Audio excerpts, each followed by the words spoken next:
jumpa lagi dengan RPM Channel. Kali ini kita akan bahas tentang bagaimana cara meningkatkan hasil panen melimpah. Oke, lihat penampilan padi-padi seperti ini.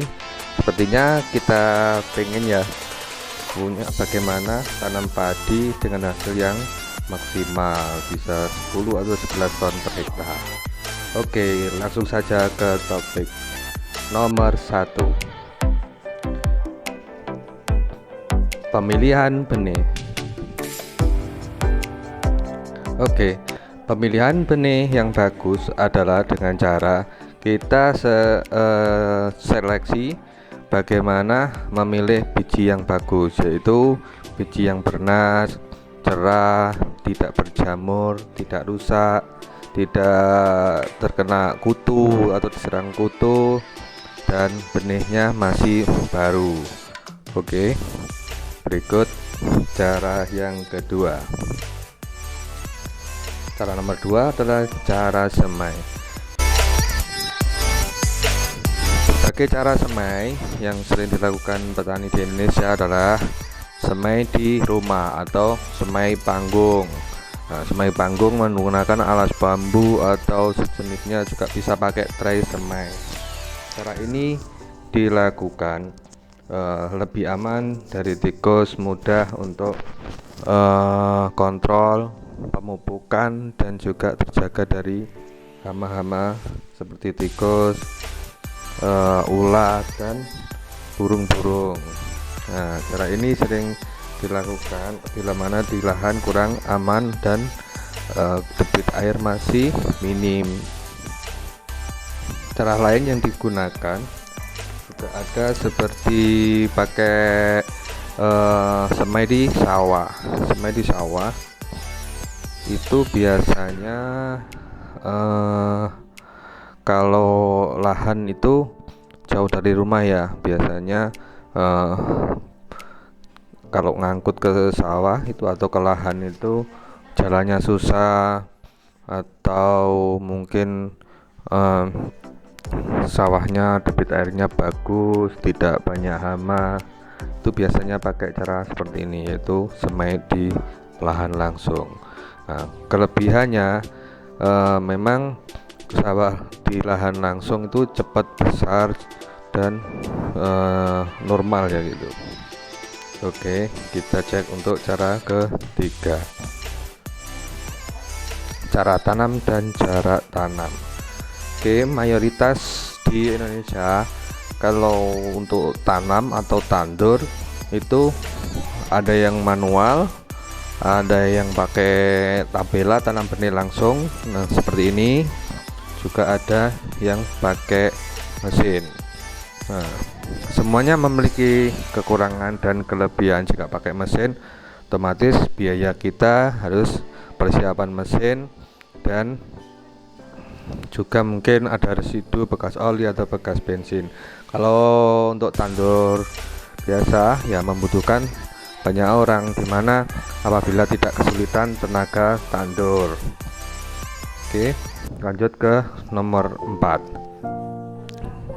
yaitu cara merawat atau memupuk. Nah, pemupukan padi yang tepat akan memberikan efek positif pada tanaman padi. Nah, kebanyakan di Indonesia pemupukan dilakukan manual. Seperti pada video ini adalah cara terbaru pemupukan memakai alat pupuk. Alat pupuk ini memudahkan kita untuk menyelesaikan pemupukan dengan jangka waktu yang singkat karena daya tebar cukup jauh. Lakukan pemupukan yang tepat dengan dosis yang tepat. Bila mana ingin mendapatkan hasil maksimal, kondisi lahan juga harus diberikan nutrisi atau pupuk-pupuk mikro lain seperti halnya kandungan ZN, kandungan tembaga, dan lain-lain. Nah, sebenarnya bila mana kita melakukan pemupukan itu kita selingi dengan organik, itu lebih baik karena selama ini kandungan nutrisi pada lahan itu semakin lama semakin kurang. Bayangkan setiap kita panen per hektarnya kita ambil dapat panennya setiap 10 ton, padahal pupuk yang kita masukkan dalam 1 hektar cuma 750 kilo. Jadi rata-rata makin lama lahan itu makin kritis.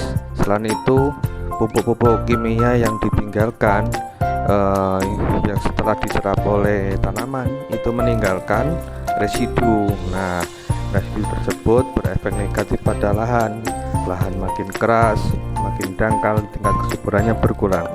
Oleh karena itu jangan lupa bila mana ada kesempatan untuk menambah nutrisi atau memberikan pupuk kompos, nah diselingi organik lah, setidaknya itu bisa mengurangi pemakaian pupuk kimia sehingga tanaman tetap bagus dengan pH yang normal.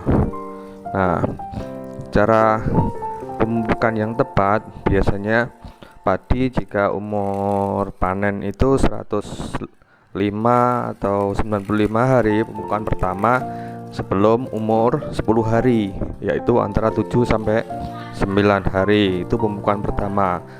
Nah, pemupukan kedua dilakukan pada umur 20 sampai 30 hari. Nah, bila perlu jika melakukan pemupukan ketiga bisa dilakukan umur 35 sampai 45 hari. Oke, kita lanjut cara yang kelima, yaitu irigasi. Oke, pentingnya irigasi itu adalah merupakan faktor vital dari berhasil tidaknya atau tinggi rendahnya potensi hasil panen. Kenapa seperti itu? Padi termasuk tanaman rumput. Tanaman rumput itu butuh air, tapi tidak selalu tergenang. Kenapa seperti itu? Karena kalau selalu tergenang, padi itu anakannya sangat kurang. Nah, metode-metode itu sering dipakai metode tanam SRI. Jarak tanamnya yang lebar, mudahnya oksigen masuk dan karbon dioksida masuk yang dibutuhkan tanaman padi. Oksigen untuk perakaran, sedangkan karbon untuk proses fotosintesis. Nah, selain itu irigasi itu manfaatnya sangat penting. Itu kenapa? Padi bila mana kekurangan air maka daya tumbuhnya berkurang, anakannya juga kurang, dan juga pengisiannya kurang, akhirnya gagal panen. Nah, dengan memperhatikan irigasi pada tanaman padi akan meningkatkan hasil panennya. Nah, cara memberikan air pada lahan kalau pengen anakan banyak, sebenarnya itu bukan setiap hari dialiri air, namun dengan cara kita beri selang waktu. Setelah kita aliri air, misalkan kita genangi sehari semalam, itu kita biarkan saja. Nah, kalau bisa air itu dikeringkan, misalkan selama 2 hari terendam, dikeringkan selama 3 hari sampai tanah rata-rata. Itu pada masa vegetatif, masa perbanyakan anakan. Nah, kalau setelah itu misalkan waktu padi bunting itu perlu sekali air dan tambahan nutrisi, biasanya ditambahkan KCl plus NPK dan nutrisi lain. Nah, bila mana padi setelah keluar malai, itu mayoritas petani memakai fungisida untuk antisipasi supaya tidak terserang potong leher, karena penyakit blast atau potong leher itu menyerang pada pangkal leher. Itu terlihat pada daun padi yang ada warna seperti merah muda ya, atau oranye.